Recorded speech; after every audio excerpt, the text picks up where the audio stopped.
Hey guys, welcome back to my channel. আজকে আমি তোমাদের সেই বসন্ত মেলার প্রিপারেশন ভিডিও তোমাদের সাথে শেয়ার করছি। অত বড় অনুষ্ঠানটা হওয়ার জন্য কতটা যে কষ্ট লেগেছে তারই জাস্ট কিছু ক্লিপ।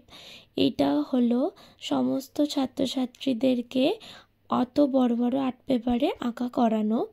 তো এটা ইন্ডিভিজুয়াল দুটো স্টুডেন্ট নিয়ে একটা করে আর্ট পেপার করানো হচ্ছে। বিভিন্ন ক্লাসে শালকিয়া, কদমতলা, ধারাপাড়া, আমার বাড়ির 4টে ব্যাচ, সমস্ত যাদের বাড়িতে আমি যাই সমস্ত স্টুডেন্টকে এটা করানো হচ্ছে। তার পাশাপাশি চলছে নাচ, গান, আবৃত্তি ও বিভিন্ন ব্যায়ামের রিহার্সাল। তো আমিও এখানে কিছু জনকে রিহার্সাল করাচ্ছি। এর পাশাপাশি চলছে বিভিন্ন ডেকোরেশনের কাজ। সব স্টুডেন্টরা মিলে আমাকে সাহায্য করেছে। তার মধ্যে অলিভিয়া,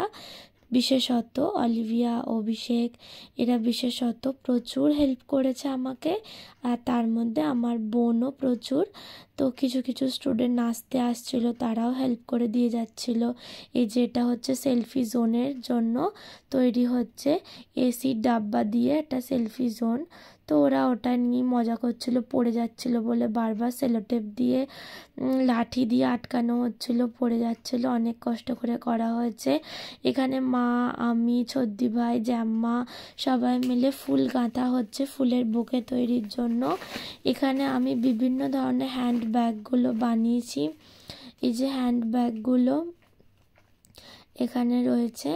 এবার হ্যান্ড ব্যাগগুলো এই যে এখানেও 4-5টা তোমাদের সাথে দেখাতে পেরেছি, কিন্তু মেলাতে আরও প্রচুর ভ্যারাইটিস ডিজাইন ছিল। এরপর বিভিন্ন আবির যেগুলো ওখানে ছিল, বসন্ত মেলাতে তো আবির থাকবেই, সেই আবির জিনিসগুলো সমস্তটা আমরা হাতে তৈরি করেছি। কিছু হলুদ গুঁড়ো দিয়ে, কিছু অ্যারারুট পাউডার দিয়ে বিভিন্ন প্রসেসের মাধ্যমে এটার মধ্যে লেবু চিপে লাল কালারটা আনা হয়েছিল। লালটা খয়েরি খয়েরি মতন এসে গেছিলো, এই যে দেখো। তো এরপর আমরা সেলফি জোনটাকেও ডেকোরেট করছিলাম বিভিন্ন কালারিং পেপারগুলো কেটে কেটে। যে দেখতেই পাচ্ছ ঘরদোরের অবস্থা ভীষণ খারাপ হয়ে গেছিলো অ্যাট লাস্ট। এই যে দেখো আমাদের মোটামুটি এটা রেডি। এর পাশাপাশি যে প্যালেটগুলো তখন দেখিয়েছিলাম সেগুলোও একটা ঘরে রেখে দিয়েছি। এই যে এটা দেখো কেমন লাগছে অবশ্যই সেটা জানাবে, পরে তোমাদের সাথে শেয়ার করব। এই যে দেখো এখানে প্যালেটগুলো ডেকোরেশনের জন্য রেডি। এবার প্যান্ডেলের লোক যখন আসবে ঠিকঠাকভাবে সেট আপ করা হবে। আর এখানে বিভিন্ন ধরনের আবির যেগুলো বলছিলাম, এই যে এই কটাই কালার রাখা হয়েছে, আর কালার আনা হয়নি যেহেতু অনেক সমস্যা হয়ে যাচ্ছে, তো ওসব চোখে ওরকম রিসেন্ট হয়েছে তাই। তারপর কিছু মশলাদানির কৌটো বানানো হচ্ছিল হ্যান্ডমেড, রঙগুলো উঠবে না সেরমভাবেই হচ্ছিল। তো দিদি এখানে জোর কদমে রিহার্সাল করাচ্ছে। এই যে দেখতেই পাচ্ছ তারই মধ্যে অনেকে ভুল করছে, আর ও হাতের মধ্যে দেখো পিচকিরিকে ডান্ডা হিসাবে ব্যবহার করছে। সব কটাকে পিটিয়ে পিটিয়ে প্র্যাকটিস করাচ্ছে, কেউ প্র্যাকটিস করছিল না বলে সব কটাকে পিটিয়ে পিটিয়ে ধমক দিয়ে দিয়ে প্র্যাকটিস করাচ্ছে। দেখো ও হাতে লাঠির মতন করছে, আর আমি মজার জন্য ব্যাকগ্রাউন্ডে অত বড় প্রোগ্রামটা হওয়ার পেছনে যে কত ঘটনা থাকে সেটাই তোমাদের সাথে শেয়ার করছি। এবার হচ্ছে স্টেজ ধোয়া। আমার দিদি যদি না থাকতো আমি কখনোই এটা করতে পারতাম না। আর দেখো দিদি সমস্ত স্টেজটা ধুচ্ছিল, আমি জল দিচ্ছিলাম অল্প, তারপর ও নিজেই নিয়ে জল দিতে শুরু করে দিয়েছিল। আর এখানে স্টুডেন্টদের ফাইনাল রিহার্সাল চলছিল। আর সেই দিনে তারপরে কালকেই যেহেতু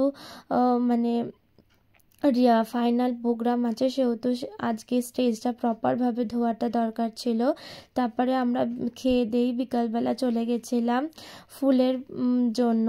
তো এখানে গঙ্গার ধার থেকে হেঁটে হেঁটে হাওড়া ব্রিজের ওপর দিয়ে যেতে বেশ মজাই লাগছিল। হাওয়াটা আমাদের যেন ঘুম এসে যাচ্ছে, এত দিনের খাটুনি, প্রায় 2 মাস ধরে আমাদের খাটুনি চলছে কনস্ট্যান্ট। আজ ডেকোরেটরের লোক, আজ লাইটের লোক, আজ প্যান্ডেলের লোক, আজ এই কাল সেই, আজ এই জোগাড় করা কাল সেই জোগাড় করা, প্রচুর হ্যাপা যায় আমাদের ওপর দিয়ে। আমার দিদি দুজনের ওপর বিভিন্ন ধরনের মালাগুলো এত সুন্দর ছিল, তাই তোমাদের দেখাচ্ছিলাম।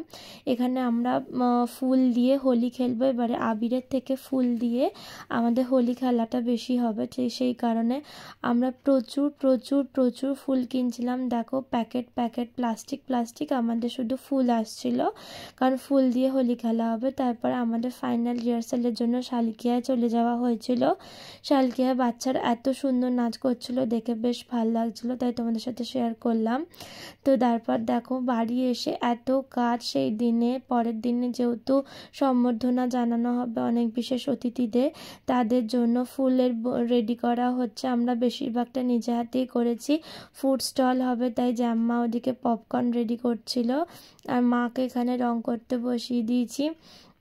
আর এখানে রং করা হচ্ছে, আর দিদি ওখানে বুকে রেডি করছে।